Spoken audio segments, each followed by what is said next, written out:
नमस्कार। दिन भर की बड़ी खबरों के विश्लेषण के कार्यक्रम सुनिए सच में आपका स्वागत है। मैं हूं मुकेश कुमार। तो दोस्तों, शुरू करते हैं आज का सुनिए सच। आज की खास खबरों पर नजर डालते हुए, किसान आंदोलन और फैला, यूपी के बाद राजस्थान में भी महापंचायतें, सरकार ने की किसानों से जंग की तैयारी, राहुल बोले पुल बनाइए दीवार नहीं। द गार्जियन का दावा, नवरीत सिंह को कम से कम एक गोली लगी थी। संघ के एक संगठन ने कहा, सरकारी कंपनियां बेचो नहीं, उनका काम सुधारो। सुखबीर बादल के काफिले पर हमला, निकायों के चुनाव से गरमाया माहौल। खास खबरों पर नजर डालने के बाद अब वक्त है आज की बड़ी खबरों के विस्तार से विश्लेषण का। लेकिन उसके पहले आपसे दो छोटी गुजारिशें। पहली गुजारिश तो यह है कि satthindi.com का ऐप अब उपलब्ध है। कृपया इसे गूगल प्ले स्टोर से डाउनलोड कर लीजिए या फिर इस वीडियो के साथ दिए गए डिस्क्रिप्शन में उसका लिंक है, उसको क्लिक करके आप ऐसा कर सकते हैं। हमारा दूसरा निवेदन यह है कि satthindi.com चूंकि स्वतंत्र पत्रकारिता कर रहा है, अपने पैरों पर खड़े होकर आप तक सच्ची और पक्की खबरें लाने की कोशिश कर रहा है, और इसके लिए वो ना तो कारपोरेट से कोई फंडिंग लेता है और ना ही सरकार से उम्मीद रखता है कि वो कोई आर्थिक सहायता करेगी। इसलिए हम चाहते हैं कि आप आगे आएं और आप हमें आर्थिक मदद दें ताकि हम अपने इस काम को स्वतंत्र पत्रकारिता के बेहतर ढंग से अंजाम दे सकें। इसके लिए सत्य हिंदी की जो सदस्यता योजना है उसमें हिस्सा लीजिए, उसके सदस्य बनिए, और इसके लिए एक लिंक इस वीडियो के साथ दिए गए डिस्क्रिप्शन में मौजूद है, उसको क्लिक करके आप ऐसा कर सकते हैं। हमें उम्मीद है कि ये दोनों काम आप जरूर करेंगे। तो आइए अब सिलसिला शुरू करते हैं आज की बड़ी खबरों के विस्तार से विश्लेषण का। सबसे पहले लेते हैं आज की सबसे अहम खबर। कृषि कानूनों के खिलाफ चल रहा किसानों का आंदोलन जंगल की आग की तरफ फैलता जा रहा है। अब तक पंजाब, हरियाणा और पश्चिमी उत्तर प्रदेश में ही जोर पकड़ रहे इस आंदोलन के समर्थन में राजस्थान के किसान भी खड़े होने लगे हैं। राजस्थान के दौसा और मेहंदीपुर बालाजी में हुई महापंचायतों में बड़ी संख्या में किसान जुटे हैं और ये निश्चित रूप से मोदी सरकार के लिए खतरे की घंटी है। उत्तराखंड के तराई वाले इलाकों में भी किसान आंदोलन बहुत मजबूत हो चुका है। इन दोनों राज्यों में हुई महापंचायतों में किसानों ने कृषि कानूनों के खिलाफ आर पार की लड़ाई लड़ने का आह्वान किया है। किसानों ने मोदी सरकार को चेतावनी दी है कि वो इन कानूनों को तुरंत वापस ले, वरना राजस्थान से बड़ी संख्या में किसान दिल्ली के गाजीपुर बॉर्डर और हरियाणा राजस्थान के शाहजहांपुर बॉर्डर के लिए कूच कर जाएंगे। माना जा रहा है कि राजस्थान में आगे भी इसी तरह की महापंचायतें होती रहेंगी। शाहजहांपुर बॉर्डर पर किसानों का आंदोलन पहले से ही जारी है और बड़ी संख्या में किसानों ने दिल्ली जयपुर हाईवे पर डेरा डाला हुआ है।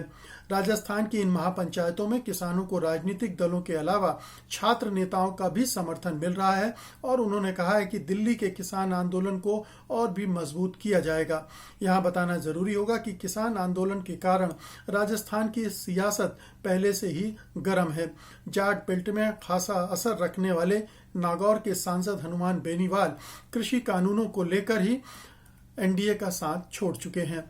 तो अगर सरकार ये सोच रही है कि ये किसान अपने आप खत्म हो जाएगा, किसान आंदोलन, और वो जिस तरह के हथकंडे आजमा रही है उनसे किसान आंदोलन को खत्म कर सकती है, तो ये उसकी गलतफहमी है। अगर वो इस खुशफहमी में है कि ये आंदोलन केवल हरियाणा या पंजाब में हो रहा है या उत्तर प्रदेश के पश्चिमी हिस्सों में हो रहा है, तो ये भी उसकी खुशफहमी बहुत जल्दी ही दूर हो रही है, क्योंकि ये आंदोलन, जैसा मैंने कहा, जंगल की आग की तरह दूसरे राज्यों में भी फैलती जा रही है।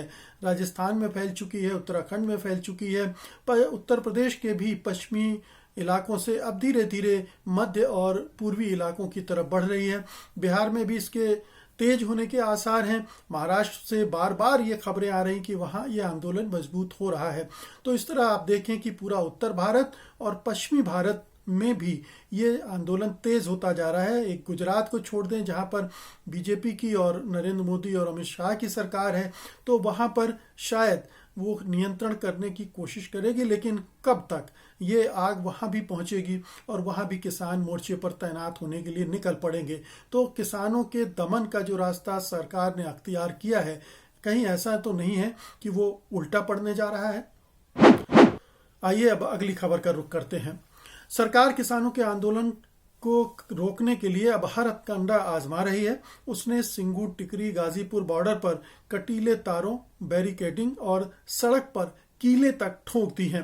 कांग्रेस नेता राहुल गांधी ने दिल्ली की सीमाओं पर लगाए जा रहे बैरिकेडों की तस्वीरें शेयर करते हुए लिखा है, भारत सरकार पुल बनाइए, दीवारें नहीं। इसके अलावा प्रियंका गांधी ने भी प्रधानमंत्री से पूछा है कि प्रधानमंत्री जी, अपने ही किसानों से युद्ध क्यों, जंग क्यों। उधर पुलिस ने सभी प्रदर्शन स्थलों को ब्लॉक कर दिया है। रिपोर्ट आ रही है कि मीडिया को भी रोका जा रहा है। आंदोलनकारी किसानों के संगठन संयुक्त किसान मोर्चा ने प्रशासन के इन कदमों की निंदा की है और आरोप लगाया है कि लोगों को धरना स्थल पर पहुंचने से रोका जा रहा है। वहीं पुलिस द्वारा मार्गों को बंद किए जाने से स्थानीय लोगों को भी दिक्कतें हो रही हैं। दूसरी ओर विपक्ष ने आज राज्यसभा में कृषि कानूनों के मुद्दे पर जमकर नारेबाजी की और उसे चलने नहीं दिया। विपक्षी दलों ने किसान आंदोलन पर चर्चा कराने की मांग की है। कांग्रेस नेता गुलाम नबी आजाद और आनंद शर्मा ने राज्यसभा में किसानों के मुद्दे पर चर्चा के लिए नोटिस दिया, लेकिन स्पीकर जो उपाध्यक्ष हैं एम वेंकैया नायडू ने ये कहकर इसे खारिज कर दिया कि इस पर बहस बुधवार को होगी, आज नहीं। इस पर विपक्ष के सदस्यों ने नारेबाजी की। थोड़ी देर नारेबाजी के बाद स्पीकर ने सदन की कार्यवाही स्थगित कर दी। तो कुल मिलाकर ऐसा लग रहा है कि सरकार जैसे किसानों से जंग लड़ने की तैयारी कर रही है, उसी तरह से जैसे किसान किसी दूसरे मुल्क के लोग हों जो दिल्ली पर हमला करने जा रहे हों और उनसे जंग लड़ी जानी है। जिस तरह की तैयारियां हो रही हैं, आपने भी बहुत सारे दृश्यों को देखा होगा। इसमें भी हम वो दृश्य दिखा रहे हैं कि किस तरह से जगह जगह बैरिकेड खड़े किए जा रहे हैं, खाइयां खोदी जा रही हैं और कटीले तार लगाए जा रहे हैं। जमीन पर, सड़कों पर कीले ठोकी जा रही ताकि उस पर गाड़ियां आगे न बढ़ सकें। तो ये एक भयानक किस्म का मंजर दिल्ली के आसपास बनता हुआ दिख रहा है और निश्चित रूप से इससे किसान अब घबराने वाले नहीं है। सरकार इस तरह के हथकंडे आजमा रही है, डराने के, धमकाने के, लेकिन इससे सरकार, किसानों में कोई घबराहट नहीं है। उनके हौसले और भी बुलंद हो रहे हैं और उन्हें जिस तरह से बाहर दूसरे राज्यों से समर्थन मिल रहा है, उससे उनका हौसला और भी बढ़ रहा है। तो सरकार टकराव के रास्ते पर चल रही किसानों के साथ मेल मिलाप की कोशिश नहीं कर रही है। भले ही प्रधानमंत्री ने कह दिया हो कि वो एक फोन कॉल के दूरी पर हैं, लेकिन राकेश टिकैत ने पूछा है वो नंबर तो बता दीजिए जिस पर फोन करना है, वो भी अभी तक नहीं आया है। तो सरकार बोलती कुछ है, करती कुछ है, दिखाती कुछ है, ये उसके चरित्र में है। इस तरह के हथकंडे आजमा कर वो किसानों के आंदोलन को तोड़ना चाहती है, लेकिन ऐसा लगता नहीं है। जिस तरह से ये आंदोलन मजबूती अख्तियार कर रहा है, तमाम राजनीतिक दल उसके साथ आ रहे हैं, छात्र आ रहे हैं, किसानों के पूरे तमाम देश भर के किसान तो एकजुट हो ही रहे हैं। तो ये बहुत भारी पड़ सकता है। इसका एहसास शायद मोदी, शाह और उनकी सरकार को नहीं है, लेकिन ये निश्चित रूप से एक टकराव की तरफ बढ़ रहे हैं जो कि एक भयानक खून खराबा को भी जन्म दे सकता है। इस सरकार ने 26 जनवरी को इसी तरह की एक कोशिश करके देख लिया है। जिस तरह से उसने कुछ बीजेपी के लोगों को या बीजेपी के समर्थकों को लाकर लाल किले पर पहुंचाकर और एक तरह का कांड रच दिया और उससे किसान आंदोलन को बदनाम करने की कोशिश की, वो फेल हो चुकी, क्योंकि उसका पर्दाफाश हो चुका है। किसानों पर हमला करवा कर भी देख लिया उसने, उसका भी कोई उसके हक में फैसला नहीं आया है, नतीजे नहीं निकले हैं। तो ये समय है जब सरकार को चेत जाना चाहिए। अगली खबर का रुख करते हैं। 26 जनवरी को किसानों के प्रदर्शन के दौरान नवरीत सिंह की मौत के मामले में पुलिस जितनी सफाइयां दे रही है, उससे ज्यादा सवाल खड़े होते जा रहे हैं। अब पुलिस के दावे के ठीक उलट लंदन के मशहूर अखबार द गार्जियन ने साक्ष्यों की समीक्षा एक बड़े डॉक्टर से करवाई है और एक रिपोर्ट छापी है। इस रिपोर्ट में लिखा है कि नवरीत के शरीर की फोटोग्राफिक, वीडियो फुटेज और पोस्टमार्टम रिपोर्ट में संकेत मिलते हैं कि सिर में कम से कम एक गोली का घाव घातक था। रिपोर्ट के अनुसार नवरीत के परिवार ने भी आरोप लगाया है कि उसकी मौत गोली लगने से हुई। बता दें, पुलिस इस दावे से इनकार करती आ रही है। उसका कहना है कि नवरीत की मौत ट्रैक्टर पलटने से हुई और इस मामले में 6 वरिष्ठ पत्रकारों के खिलाफ FIR भी दर्ज की गई है। राजद्रोह का मामला भी दर्ज किया गया है। आरोप है कि उन्होंने कथित तौर पर गोली लगने से नवरीत की मौत होने की रिपोर्टिंग की और सोशल मीडिया पर पोस्ट डाली, वो भी तब जब अधिकारियों ने पुलिस द्वारा गोली चलाए जाने से इनकार किया था। वहीं अंग्रेजी अखबार गार्जियन की रिपोर्ट के अनुसार इंग्लैंड में सरकारी डॉक्टर बेसिल पर्ड्यू ने वीडियो फुटेज और पोस्टमार्टम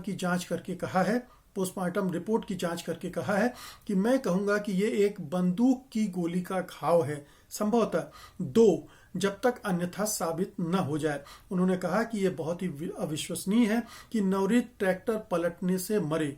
उन्होंने कहा, गिरने से आपको ऐसे घाव नहीं हो सकते हैं। रिपोर्ट के अनुसार नवरीत सिंह के दादा हरदीप सिंह ने आरोप लगाया कि उत्तर प्रदेश के रामपुर में किए गए पोस्टमार्टम में गोली की बात को छुपा दिया गया। उन्होंने कहा, अस्पताल में एक डॉक्टर ने मुझे बताया कि मेरे पोते को बंदूक की गोली से मारा गया था, लेकिन उन्होंने कहा कि वे लिख नहीं सकते क्योंकि उनकी गोली से मौत हुई थी, क्योंकि जाहिर है कि उन पर दबाव रहा होगा। तो ये गार्जियन जो बहुत ही प्रतिष्ठित अखबार है ब्रिटेन का, लंदन का, और उसने ये रिपोर्ट छापी है, तो इसका मतलब है कि वो ऐसी हल्के फुल्के सबूतों के आधार पर उसने ऐसा नहीं किया होगा। एक डॉक्टर से उस पोस्टमार्टम रिपोर्ट की जांच करवाई है, वीडियो फुटेज देखे हैं उसने, और तमाम तरह की जो चीज़ें उपलब्ध हैं उनके आधार पर कहा है कि कम से कम एक गोली ज़रूर लगी है। इसका मतलब है कि कहीं ना कहीं कोई गड़बड़ है। उत्तर प्रदेश सरकार जो इस तरह के मामलों को दबाने और छुपाने की अभ्यस्त हो चुकी है। हाथरस कांड में हमने देखा ही है कि कैसे उसने तरह तरह से उस पर पर्दा डालने की कोशिश की थी और अंततः बेनकाब हो गई थी। तो इस मामले में भी सच्चाई क्या है, इसकी एक गहरी जांच पड़ताल की ज़रूरत है, क्योंकि परिवार वाले भी कह रहे हैं कि उसको गोली लगी थी और इस तरह से अचानक ट्रैक्टर का पलटना भी थोड़ा आश्चर्यजनक है। और जिस तरह से चोटें आई हैं, नवरीत सिंह को चोटें आई थी, उनके आधार पर भी ये शक मजबूत होता है। अब ये और बात है कि उत्तर प्रदेश सरकार घबराई हुई है, वो इस खबर को दबा रही है, सच्चाई को छिपाने की कोशिश कर रही होगी, और इसीलिए बहुत सारे पत्रकारों के खिलाफ FIR भी दर्ज करवा दी गई हैं कई राज्यों में, दिल्ली, हरियाणा, उत्तर प्रदेश, मध्य प्रदेश में, और उन पत्रकारों को धमकाने, परेशान करने की और उनके बहाने दूसरे पत्रकारों को भी धमकाने की कोशिशें वो कर रही है, जो कि उसका एक तरह से ट्रेंड बन चुका है उत्तर प्रदेश में। ये उत्तर प्रदेश की सरकार इसी तरह से काम करती है, आतंक क्रिएट करके लोगों को सच्चाई छुपाने की। तो इस मामले में एक सुप्रीम कोर्ट को स्वतः संज्ञान लेना चाहिए और इंडिपेंडेंट इंक्वायरी करना चाहिए कि असल में हुआ क्या था, क्योंकि इस मौत के बाद किसान आंदोलन को बदनाम करने की भरपूर कोशिश बीजेपी ने, मोदी सरकार ने, उत्तर प्रदेश की सरकार ने की थी। अगली खबर लेते हैं। राष्ट्रीय स्वयंसेवक संघ से जुड़े हुए संगठन स्वदेशी जागरण मंच ने कुछ सरकारी कंपनियों के निजीकरण के प्रस्ताव का जोरदार शब्दों में विरोध किया है। उसने कहा है कि इन कंपनियों के कामकाज को सुधारने की जरूरत है, न कि उन्हें बेच देने की। बता दें कि सोमवार को पेश बजट में 2021 में कुछ सार्वजनिक कंपनियों को बेचने का प्रस्ताव किया गया है। स्वदेशी जागरण मंच RSS से जुड़ी संस्था है, पर यह सार्वजनिक क्षेत्र की कंपनियों के निजीकरण का विरोध लंबे अरसे से करती आ रही है। स्वदेशी जागरण मंच के राष्ट्रीय संयोजक अश्विनी महाजन ने कहा, BPCL, shipping corporation, container corporation, Pawan Hans, Bharat अर्थ मूवर्स जैसी कंपनियों के निजीकरण की घोषणा चिंताजनक है। इसके साथ ही स्वदेशी जागरण मंच ने बीमा क्षेत्र में प्रत्यक्ष विदेशी निवेश की सीमा 49% तक बढ़ाकर 74% तक करने के निर्णय को भी गलत ठहराया है। उसने कहा है कि इससे वित्तीय सेवा के क्षेत्र में विदेशी कंपनियों का दबदबा हो जाएगा और ये सही फैसला नहीं है। तो वित्त मंत्री ने जो बजट पेश किया है उनमें बड़े पैमाने पर सरकारी संपत्तियों, सरकारी कंपनियों को बेचने का ऐलान है, प्रोविजन किया गया है, प्रस्ताव किया गया है। और ये सरकार जब से आई है, बल्कि इसके पिछले वाली सरकार भी लगातार इस तरह के डिसइन्वेस्टमेंट के नाम पर सरकारी कंपनियों की धड़ल्ले से औने पौने दामों में अपने मित्रों को बेचने का काम करती रही है। आपको याद होगा कि अटल बिहारी सरकार में एक डिसइन्वेस्टमेंट मिनिस्ट्री ही इसके लिए बना दी गई थी और उसने भी इन कंपनियों को बेचने का सिलसिला शुरू कर दिया था। लेकिन इस बजट में बड़े पैमाने पर, कहीं अभी तक के सबसे ज्यादा बड़े पैमाने पर कंपनियों को बेचा जा रहा है। सवाल उठता है कि स्वदेशी जागरण मंच क्या क्या कुछ असर पड़ेगा? बिल्कुल असर नहीं पड़ेगा, क्योंकि ये संघ परिवार का ही मुंह से बात करता है। एक स्वदेशी जागरण मंच है जो ऐसे लोगों को एड्रेस करता है जो इस चीज को पसंद नहीं करते हैं, तो वो खुश हो जाते हैं कि देखो आरएसएस का एक संगठन इसका भी विरोध करता है। अन्यथा ये दो मुही बातें हैं, क्योंकि स्वदेशी जागरण मंच कोई आज तो बना नहीं है। वो 7 साल पहले भी था, 20 साल पहले भी था, जब अटल बिहारी वाजपेयी की सरकार थी, और तब भी वो विरोध करता था और आज भी विरोध कर रहा है, और उसके विरोध का कोई असर भी नहीं पड़ रहा है। तो आप समझ सकते हैं कि एक किस्म की नूरा कुश्ती होती है, एक तरह का भ्रम पैदा करने की एक कोशिश होती है, और इसका वस्तुतः कोई असर नहीं पड़ता है। तो इस भ्रम में नहीं आना चाहिए कि अगर स्वदेशी जागरण मंच ऐसा कह रहा है तो सचमुच में पूरा संघ परिवार इसी तरह से सोच रहा है, और अगर इसी तरह से सोच रहा है तो सरकार दबाव में आ जाएगी। मोदी सरकार और उनकी वित्त मंत्री फटाफट ये प्रपोजल वापस ले लेंगी। ऐसा कुछ भी नहीं होने जा रहा है। ये पूरा जो संघ परिवार का और इस सरकार का एजेंडा है वो उसी पर चल रही है, और उसका एक बड़ा एजेंडा का हिस्सा है निजीकरण। हर सरकारी संस्थानों का निजीकरण करना है। सरकार निजी हाथों में बेच देना चाहती है, जितनी कम कीमत में बिक सके उतनी कम कीमत में बेचना चाहती है, और ये उसका उद्देश्य शुरू से रहा है। तो इसमें कहीं किसी तरह का भ्रम अपने दिमाग में मत पालिएगा। आज की अंतिम खबर लेते हैं। किसान आंदोलन की तपिश से जूझ रहे पंजाब में सियासी संघर्ष भी बढ़ता जा रहा है। मंगलवार को राज्य के पूर्व उप मुख्यमंत्री और शिरोमणि अकाली दल के प्रधान सुखबीर सिंह बादल के काफिले पर कुछ लोगों ने हमला कर दिया। अकाली दल ने आरोप लगाया कि हमला कांग्रेस कार्यकर्ताओं ने किया है। ये घटना जलालाबाद इलाके में हुई। युवा अकाली दल के प्रमुख परमबंस सिंह रोमाना ने कहा कि हमलावरों का नेतृत्व कांग्रेस विधायक का भाई कर रहा था। उन्होंने कहा कि यह घटना उस वक्त हुई जब सुखबीर बादल जलालाबाद के एसडीएम दफ्तर में स्थानीय निकाय के चुनावों के लिए पार्टी के उम्मीदवारों द्वारा पर्चा भरने के मौके पर शामिल होने आए थे। इस घटना के वीडियो में दिख रहा है कि कई लोग बादल की गाड़ी पर पत्थर फेंक रहे हैं। कहा गया कि इस दौरान गोली भी चली है। पुलिस इस मामले की जांच कर रही है। हमले के वक्त सुखबीर बादल बुलेट प्रूफ गाड़ी में ड्राइवर की बगल वाली सीट पर बैठे थे। पुलिस ने कहा कि इस घटना में 4 लोग घायल हो गए हैं। पुलिस अफसरों ने गोली चलाए जाने की भी पुष्टि की है। किसान आंदोलन के कारण पंजाब में पहले से ही अशांति का माहौल है। किसान कई जगहों पर जियो के टावर्स की बिजली सप्लाई काट चुके हैं। 100 से ज्यादा जगहों पर किसान संगठनों के धरने चल रहे हैं। सवाल यह है कि अगर सुखबीर बादल जैसे बड़े नेता के काफिले पर हमला हो सकता है तो छोटे नेताओं के साथ कोई बड़ी वारदात भी हो सकती है। ऐसे में राज्य की अमरिंदर सरकार के सामने कानून व्यवस्था को संभालने की बड़ी चुनौती है। अमरिंदर सरकार के लिए अशांत माहौल के बीच स्थानीय निकाय का चुनाव कराना आसान नहीं होगा। तो पंजाब में स्थितियां पहले से ही गर्म है, क्योंकि किसान आंदोलन पिछले 6-7 महीनों से वहां चल रहा है।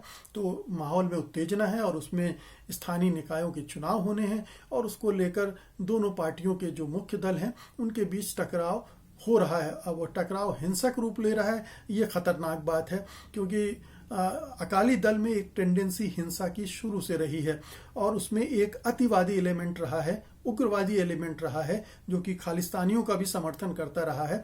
तो वो ऐसी कार्रवाई ऐसे मौकों पर कर सकता है, क्योंकि वो इस समय कहना चाहिए राजनीति के हाशिए पर जा रहे हैं, क्योंकि राजनीति ने कुछ ऐसा टर्न ले लिया है किसान आंदोलन की वजह से, जिससे वो अपनी विश्वसनीयता खो चुकी है। अकाली दल और सुखबीर सिंह बादल अब वो किसी तरह से पलट कर लौटना चाहते हैं, क्योंकि सारा जो राजनीति है भी अमरिंदर सिंह और कांग्रेस के फेवर में चल रही है।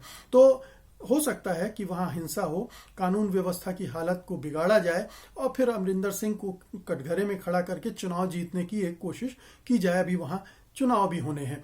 तो ये पूरी एक राजनीतिक जो लामबंदी हो रही है, जो टकराव है, वो हिंसा में बदलने के आसार हैं, और इसमें राज्य सरकार को बहुत सावधान रहना पड़ेगा। सत्य हिंदी का ऐप डाउनलोड करें गूगल प्ले स्टोर पर।